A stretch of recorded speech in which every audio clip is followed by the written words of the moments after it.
All right, we're learning Anil Deidi, Tafshin Chavav, and the last thing we heard was this incredible concept about how the Rebbe is breaking down what's actually happening when the king is in the field, that there are two parts of it. Mikabel is kulam b'sever panim yafis. He greets them in a favorable way, in a friendly way, but also umadal hem panim sheichkas. He shows them a smiling face. The big bombshell was from chapter 5 that the receiving them well is a response to their showing up and doing tshuva. But the smile is actually not a response, it's not a reaction, it's not conditional. The smile was his constant pleasure just in their mere existence. Be Yisrael atzmam, not in their Torah, not in their mitzvahs, not even in their tshuva, but just the tainug bilti murkov, the non-compounded pleasure, which means a pleasure that's not conditional. It's not based on any trigger or stimulus. It's just a constant baseline of pleasure that Hashem has in the Jewish people themselves. And that's what he's showing them when they show up. Now, of course, if they don't show up, they don't see it. So that's the chiddush, that when they show up, they get to see it. And then when they see it, it triggers in them a response that they have pleasure in Hashem, and then it gives them a boost for their tshuva. So contrary to those people who say, oh, if you found out Hashem's smiling about you all the time, even before you do tshuva, then you're never going to do tshuva. No, it's quite the opposite. When you find out how much Hashem has pleasure in you, it triggers kamayim upon malpon. And when you do show up to do tshuva and get to see that pleasure Hashem has in you, then you have pleasure in Him, and then it gives a boost to the whole tshuva. Okay, so now let's go into chapter 6, another bombshell, another really radical concept. In chapter 6, we have to understand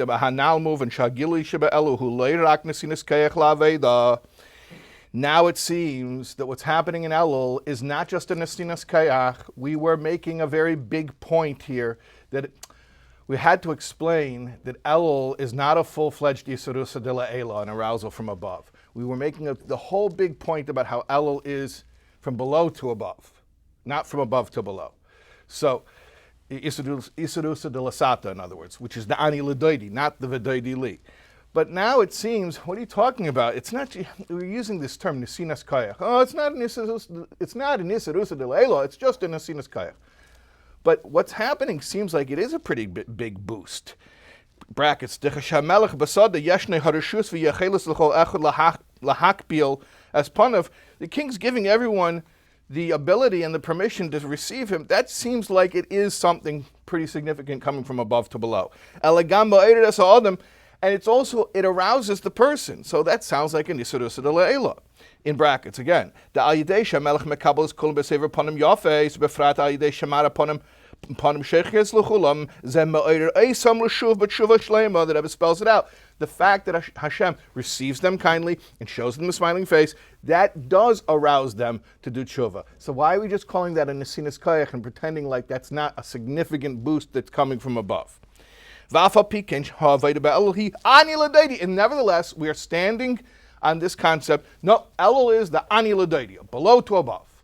So we have to make that fit, which is avedas ha'adam, the work of the person toward Hashem. All right. V'yesh lo haisif, and the Rebbe says we have to add, the inyan zeshagilu de'eluhu lo'irak nesinas kayach, elegam mo'erer, moving gam, michlolus ha'inyan de melech v'sodeh. The concept here that we're saying that Elul is not just an nesinas kayach, it's a full-fledged isarusa de la'ela. And you can see that just from the general concept of melech v'sodeh.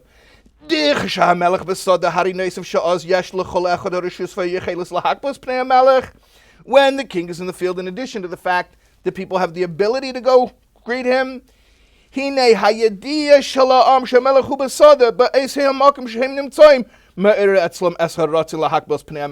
very knowledge of the fact that the king is in the field. Come on, you don't think that is ma'ira, that arouses them? Of course it does. Okay. So the Rebbe says, and here's the possible explanation for this. Possible explanation. You understand what we have to explain now? We have to explain how we are going to insist that this Melech Basada, which Melech Basada is a parable to describe the essence of Elul, and Elul is Ani L'Doidi, below to above, me to my beloved, Avedis Ha'adam. We're going to still continue to insist on that, but there's so much that's going on there. It's clearly above to below. How do we make it all fit? Okay. So the Rebbe says, "V'yesh leimer habir b'zeh." Here's the possible explanation. When the Rebbe says possible explanation, it means this is the Rebbe's own innovation. Okay. Shaharatzain. It depends what version you're using. Yeah.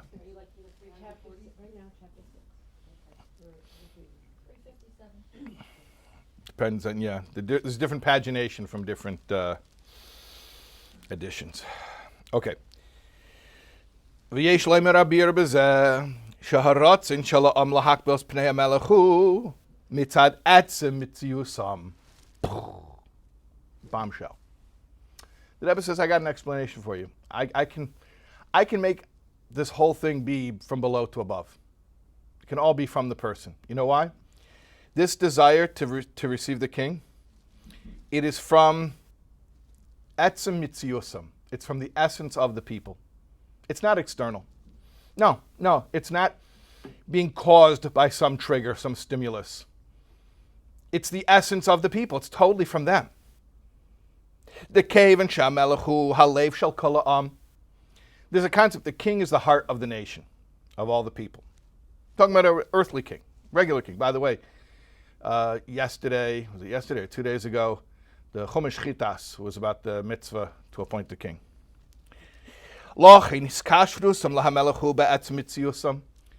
The relationship of the people to the king is interesting. It's a relationship to self. It's an innate relationship. It's not like a two-party, two-entity relationship. The king, I know it's hard for us to imagine a proper king because we grew up steeped in Western culture where we sort of revile, despise, dismiss kings. But if you think about a king, like David HaMelech, Shlomo HaMelech, a real king, or like Melech HaMashiach, the relationship of the people to the king is a relationship to themselves. But when they are distant from each other, what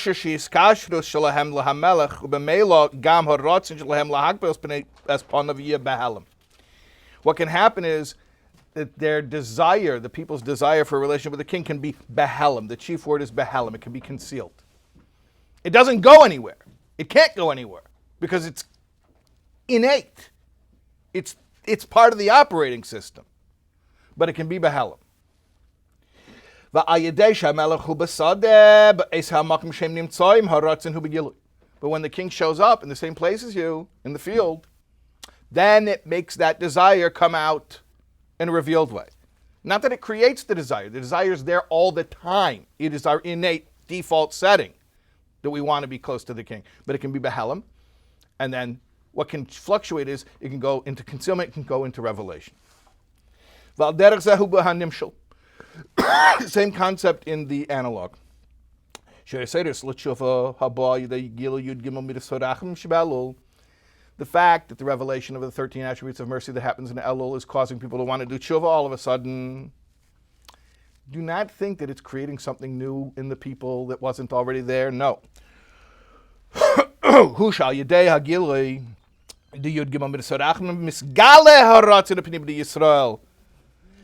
It reveals, it brings out, doesn't create, it's misgale, it brings out their inner desire.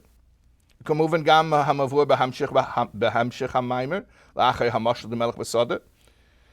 as it's evident later on in the analogy. The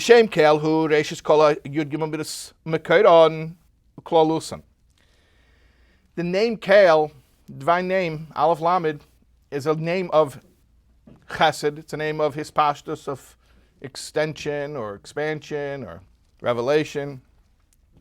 V'inyan shem Kael hu oir ein sof baruch hu mamash.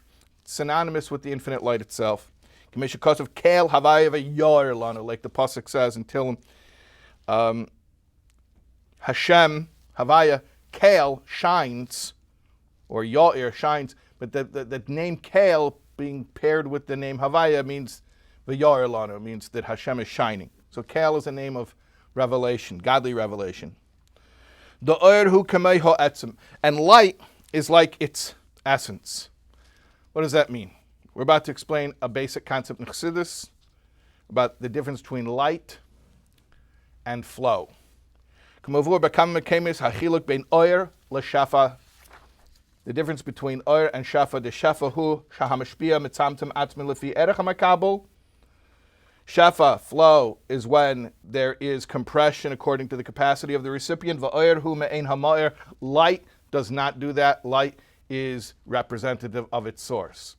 Quick explanation of that. It's a very basic concept of Chassidus. Oir and shafa, light and flow. Explain shefa first. Shefa, you imagine that you have like a barrel of olive oil, let's say, and you want to fill a little jar of olive oil. So it really doesn't matter how much oil is in the original barrel. You can only take the amount that the jar can fill, can hold.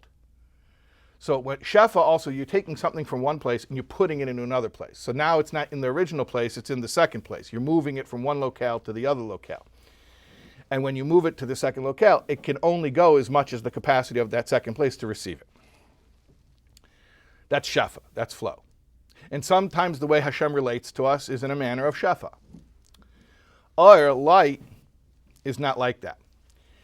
If you turn on a lamp, that lamp's going to shine in exactly the same way whether you turn it on in a tiny little room or you turn it on in a stadium or you turn it on in the middle of Central Park.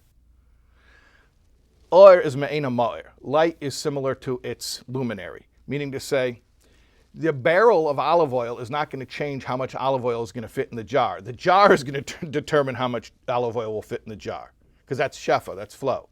But oir is the luminary is going to determine the quantity and quality of the light. So what we're saying is, oir does not compress itself to fit the capacity of the recipient. Okay. So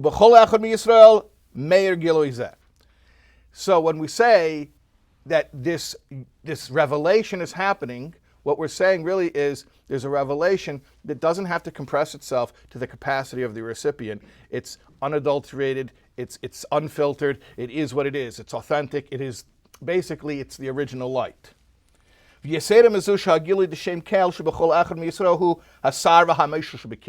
Furthermore, that emanation, that light, that revelation, which we call the name Kael, Aleph Lamed, is the Sar, is the dominant force within the Jew. Why do we say that? The Yisrael hu Eisius Yud Sar Kael. The name Yisrael, which is the name of every Jew, is Yud. Yud shows constancy. Grammatically, it shows repeated action. Sar means the prince or the authority. Kael, this divine name, which means that the dominant consciousness of the Jew is this divine mode. And what that means in simple terms is that this surrender that the Jew feels to Hashem is a surrender that surpasses logic.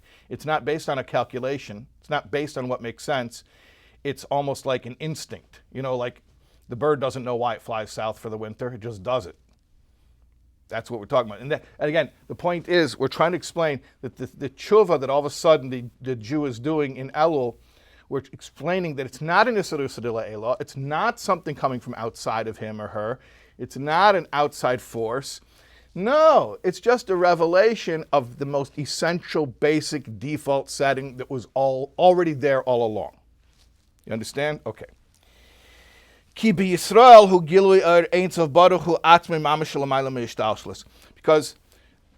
within the Jew is revealed this level that is above Hishtalshlis, and as you know, the beginning of Hishtalshlis is Chochmah, and then above that is Ratzain. So we're talking about something that is just sheer will beyond any calculation or logic.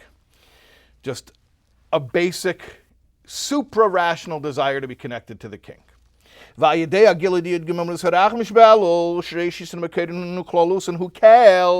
when the 13 attributes of mercy, the first of which is the name Kael, are revealed in Elul, that arouses in turn the Kael within every Jew, not kale salad. Wasn't that funny? Okay.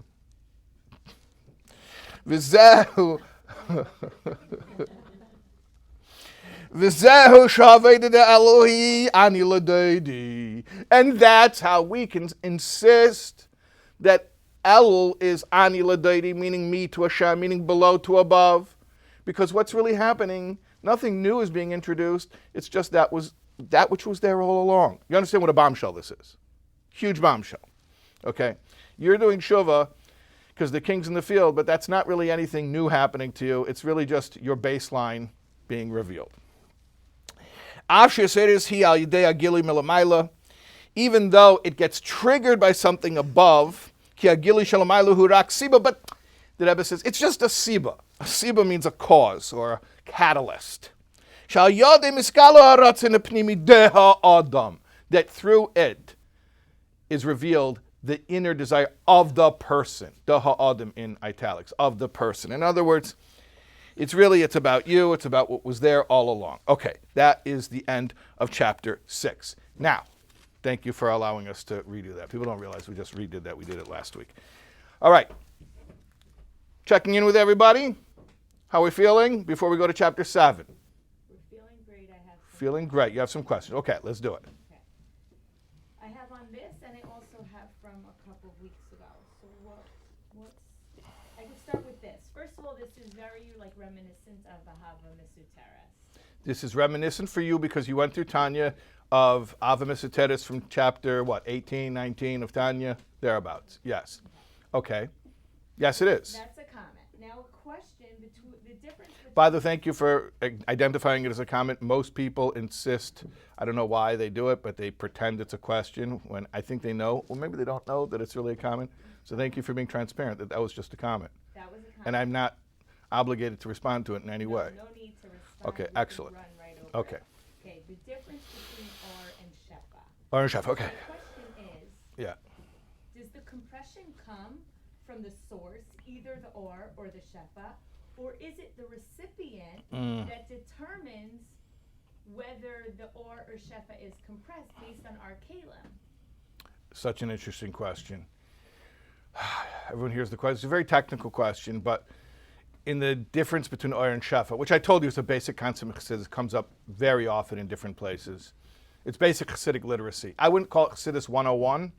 If I had a Chassidus 101 class, I would not include Oyer or Shefa, but definitely if you're an intermediate student. Can I compound the question? Yeah. You want to add to the Oyer or Shefa? Yeah, okay. Okay.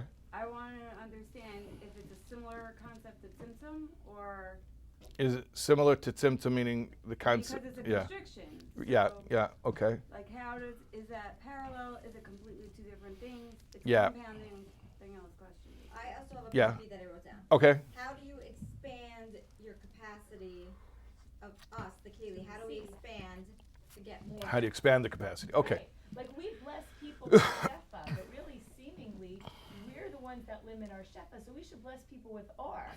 But is it really a blessing from above, or it's really up to us how open we are to receive? Okay. If we limit, then we're shefa, but if we are open, we're R. So a good way, at least for me, to get a handle on if we're talking about or Shefa, is, I mentioned it earlier when I briefly conveyed the concept, but is if there's relocation. Or does not relocate. So if I flip on a lamp at one side of the room, the light will bounce off the wall on the completely other side of the room, but the lamp, the original lamp, is still where it is. However, if there's a plate of egg rolls on one side of the room and someone says, hey, the other side of the room didn't get the plate of egg rolls, I don't know if I'm going to move the whole platter, but if I want the people on the other side of the room to have some egg rolls, we're going to have to at least move some of those egg rolls to the other side of the room. Now they're not on the original side of the room. It's a relocation. But isn't it also weaker the further you are away from the light? And if there's a flow, something can, like you said, be moved from one place to the next, and it's not necessarily weaker? In which case does it get weaker? Like if you shine a light, let's say that light, it's much stronger closer to the light. The further down, it's Yeah, because it It's more spreads. diffused. Yeah, it gets diffused. But Yeah. that's all the mushroom. Yeah. But because if you have a laser, it doesn't. But with Hashem, Yeah. it doesn't become that. So Right. For instance, we talk about the Oira Chochma, which is a human experience. A person has wisdom and they teach that wisdom.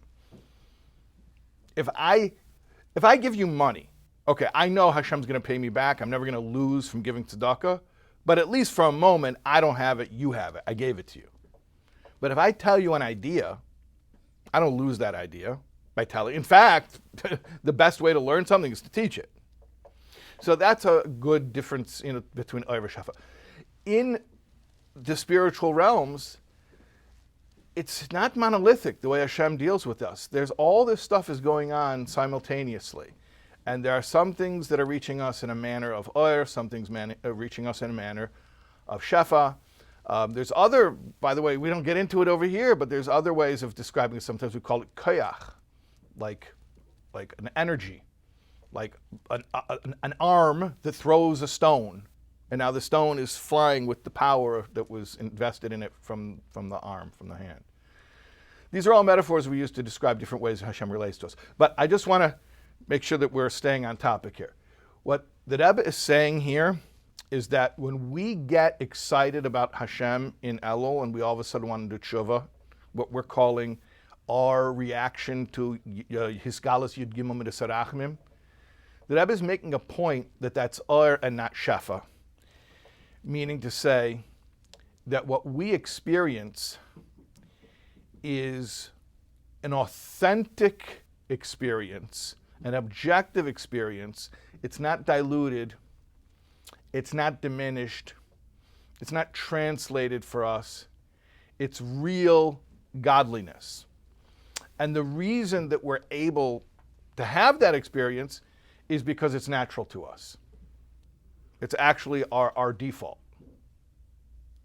It can go into a state of latency and needs to be awoken, and that's indeed what the Hisgalas Yud Gimel Midas Harachmim and Elul does.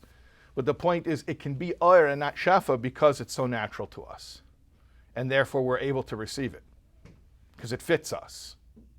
Is it more because it's a piece of Hashem's light in us, and we just Yes, it's yes. Consciousness versus not being conscious of. Yes, it's becoming aware. Yeah, very good. Very well stated. It's becoming aware of it.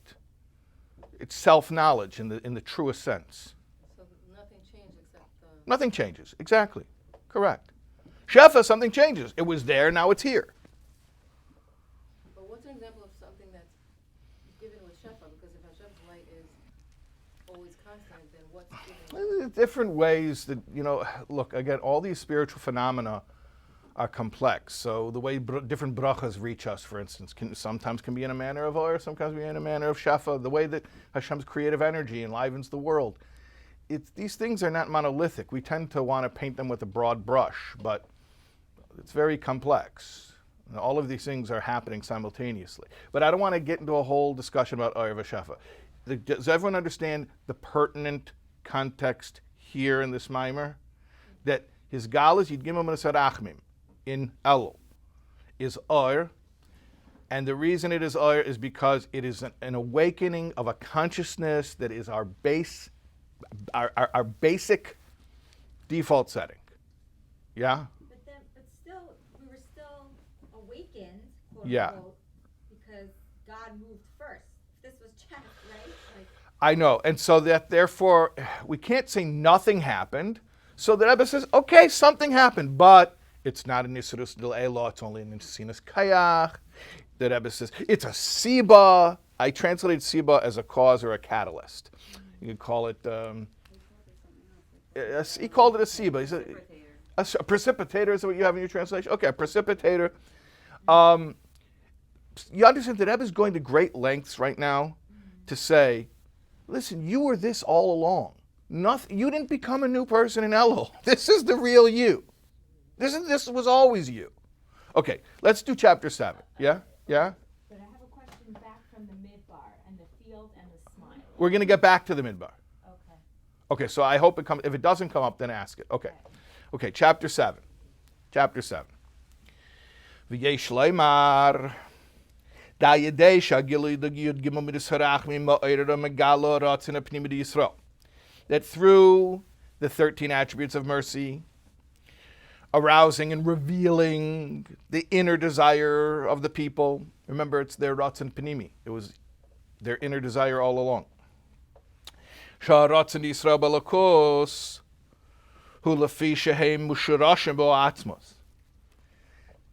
The fact that the people desire godliness is because their existence is rooted in the divine essence.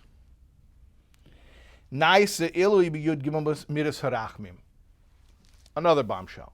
I mean, like every chapter, there's another theological bombshell. I'm going to translate those words. That through what happens in Elul, there is an Eloi, an elevation in the Yud Gimel Midas Harachmim themselves. So now that I was going even further, not enough to say, like we just said in chapter 6, that this is not even an arousal from above. It's really just an awakening of who we were all along. It's really about us. It's Ani L'Daidi. It's me to Hashem. But even more than that, my awakening causes an enhancement of Hashem's attributes of mercy. It's wild stuff. Wild stuff. So the previous chapter, it's explaining, no, this isn't something that happens to you. This is just you being the realest you. Now he's going even further and saying, actually, this is something that happens to Yud Gimel Midas Harachmim, and you're the one making that happen. You're the Siba. You are the cause. Not only are you not the effect, you are the cause. Wild stuff. The concept is like this. The concept that Hashem created the world for the sake of Yisrael, of the Jewish people. That doesn't just mean the physical world. It means all of the spiritual revelations that happen in the higher worlds before you even get to the physical world. Even the highest spiritual revelations. That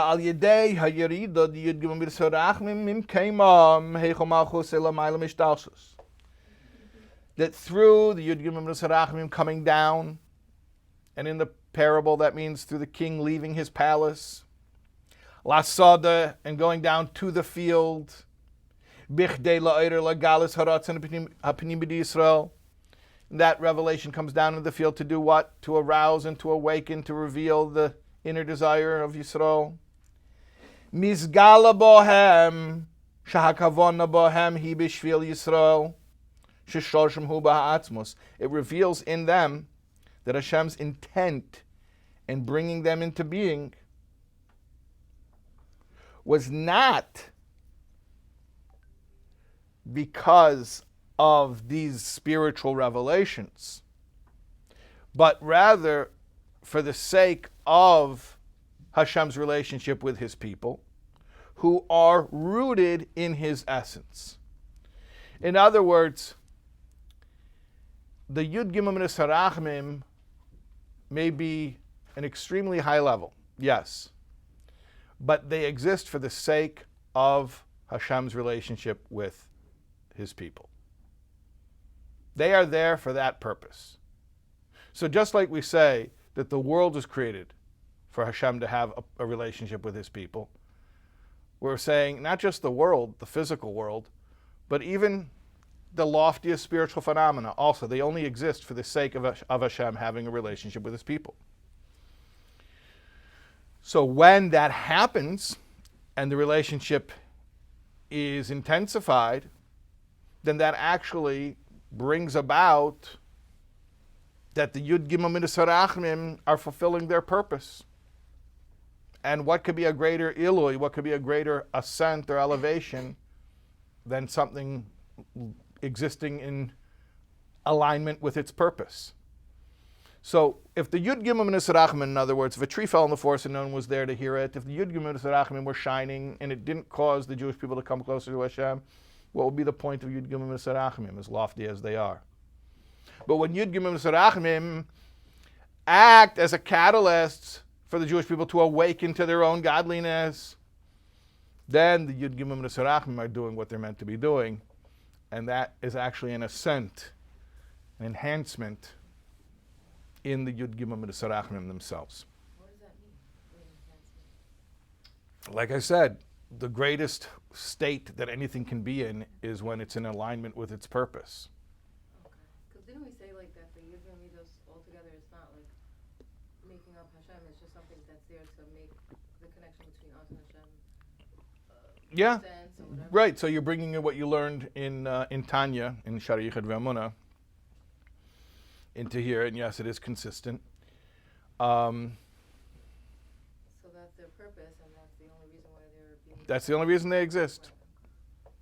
So when we're awakening to our own connection to Hashem, then the Yud Gimel Sarachmim are aligned with their purpose. And that's called the elevation. And that's called the elevation of them. Meaning, if they weren't managing to bring that about, they wouldn't be living up to their potential. Now they are living up to their potential. So that's an elevation. We even call it living up to in English. So, like, people that aren't necessarily connected, it's just like you hope that the Yud Gimel Midos Harachmim land on them? In a way- Everyone's connected. The question is if they're aware or they're unaware. Right. Right. So if they're unaware, they're in. Let me ask you a question. Let me make this really super personal. Yeah. Everything is on a spectrum. So there are obviously degrees. It's not just, it's not yes or no. It's not a yes or no question, but you're learning this maamar. We haven't even finished the maamar. Now, Yud Gimel Sarachmim are shining in Elul whether you learn the maamar or not. But aren't they going to affect you in a different way now that you've learned it? I hope so. How can they? What's the point? Just the awareness. The awareness itself. So imagine yourself without the awareness. Imagine yourself before you started learning the maamar.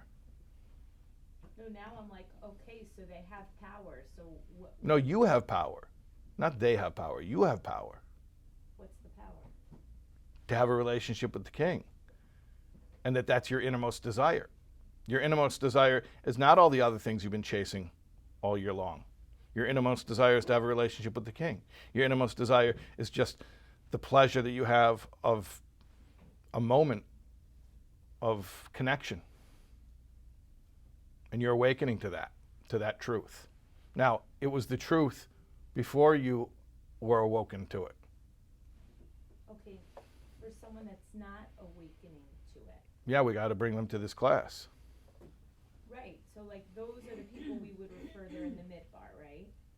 Well, midbar is actually, see, the sada means that you're just immersed in mundane stuff and you're running after making a living and all types of secular things, and you're not necessarily thinking about your relationship with Hashem too much. Midbar is much lower. Midbar is a person living an unwholesome life. Okay, but the Yud Gimel Midos are still shining. Yeah, Yud Gimel Mizrachim are shining to those people too. Still smiling. Hashem is still smiling, correct, yeah. So how does someone who's not aware or not connected or not seeking, like, so what that Hashem is smiling in the midbar? So what that the Yud Gimel Midos Harachmim What are does it have to shining? do with So- If someone's not Yeah. tapped into that, how can they receive it or even know to receive it? Or, Right, so first of all, let's talk about ourselves here. okay, There, but for the grace of God, go I. Because, you're talking about, you're imagining this imaginary theoretical person who's, maybe it's not so imaginary. Maybe there's someone in my life like okay, yeah, but then it's not imaginary, but you're still otherizing it. You're imagining somebody else who you're thinking, oh, Nebuch, this person is not so spiritually tuned in right now, and they're going to go through Elul and even go through Tishrei without really feeling it. But you know what? Stop a second. Don't think about anyone else right now but yourself. I feel like I'm a mother right now. Just look at yourself. Think about yourself, okay? Your level of consciousness is on a spectrum. So don't think about who's this person who is going to go through Elul, oblivious to the Yud Gimel Midas Harachmim. There are levels of obliviousness. And we, Baruch Hashem, by learning this maamar, are moving ourselves from one level of obliviousness, hopefully, to a lesser degree of obliviousness. Okay, so it's awareness. It's awareness. I'm not really sure what I'm aware of. That there are Yud Gimel Mitzvos Harachman that have power. What the point the Rebbe wants you to know in this maamar, in my humble opinion, Yeah. because the Rebbe could just tell you there's a great maamar from the Alter Rebbe in Likutei Torah, go learn that. But the Rebbe didn't say that. The Rebbe said his own maamar with his own chidushim, his own novel points. I believe the Rebbe's point is, and this is just my subjective amateur opinion, I consider myself an amateur, yes. Well, we signed up for that amateur opinion. Okay, you sign up for, okay, just so with the disclaimer that you understand this is an amateur opinion. The Rebbe could tell you just go relearn the Alter Rebbe's maamar, and you would learn about Melech Masada and Yud Gimel Mitzvos, all these things. I think what the Rebbe wants you to know, and because the Rebbe is the Rebbe in this generation, that means this is the message of this time, of our era. The Rebbe wants you to know that this is the most natural thing. Don't make this about God. Don't make this about Hashem appearing in your life. Realize this is about you. It's about your baseline. It's about your default setting. Let's continue. We still have quite a way to go in chapter 7, so let's continue here. Okay. All right. V'yesh l'kasher zeh ima shekosav melech l'sodin nevad. We can connect this to the verse in Koheles. Shlomo Melech's wisdom in Koheles has sort of sometimes a cynical tone to it. Melech l'sodin nevad. The king is subjugated to the field. Now we all know what the sada is. Melech basada. Sha'afilu ha'melech she'ein l'mayla memenu nevad l'sada. Ki memenu michyase. Even the king who has no authority over him, at least no human authority over him, is subjugated to the field because he depends on it for his sustenance. You know where food comes from? The ground. Yeah. And even if you eat animals, they eat something. Well, even if they eat other animals, but they eat something that comes from the ground. It's called the food chain. Lefi mashakasav b'zayir man melech da melech ilah. In the Zayar, it says on this verse, who is the king? It is the supernal king, Hashem himself. What does it mean? Hashem is the king, and the king is subjugated to the field? As the Zayar says, dischaber l'sada. That the king, with a capital K, the supernal king, Hashem, is bonded to the field. Yesh lemer shagam michyasa kiviyachah shel melech ilah, hu al yedei sheyedid v'nimshach l'sada.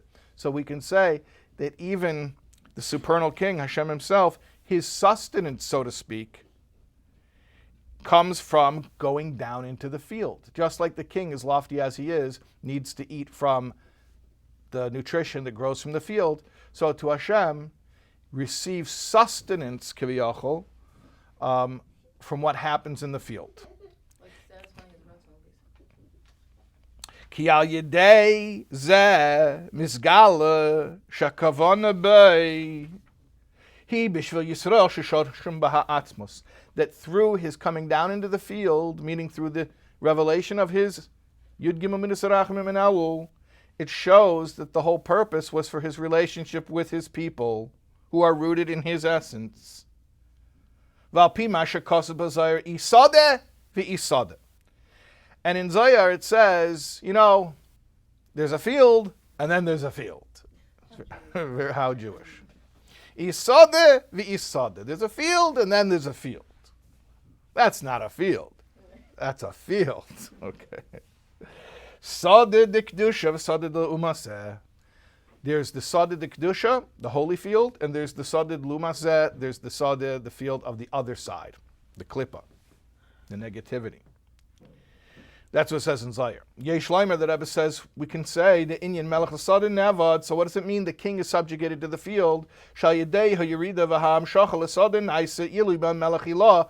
And we're explaining that to mean, in accordance with what the Zayar says, that when Hashem reveals himself in the field, this actually causes, so to speak, an elevation within Hashem, within the king himself. Hu be'ikar al Yedei Shagilu the Yud Gimel Midas Harachim Shalamayla Mishtalshlus Dipchlolus Hu Melech Ilah, Hu Gam Yisrael Nimsoim Bamidbar. That this is primarily indicated by the fact that even those Jews who are in the wilderness are experiencing that revelation. Who gamli Yisrael nimtzoim b'midbar sada delumazeh, which the Rebbe is calling sada delumazeh, the unholy field. Within field, there are levels. So there's field, like I said before, sada, which is the regular field, which is a workplace, which is mundane. Then the midbar, desert, is an unproductive place, when a person's just in a spiritual desert.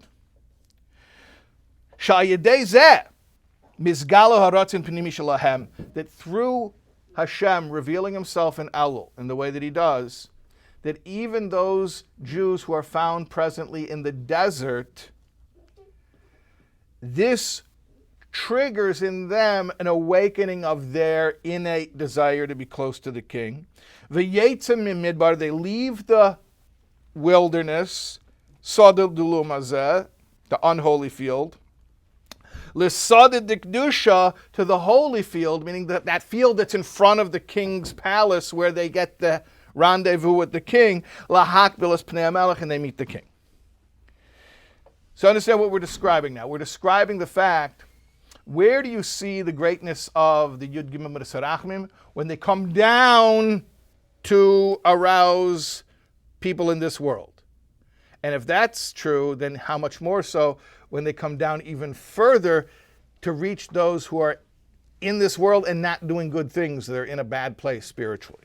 So this could happen, but it doesn't necessarily... It's not a guarantee that a person's going to feel it. It's saying it's a possibility, it's an availability, it's an opportunity. Let's continue here.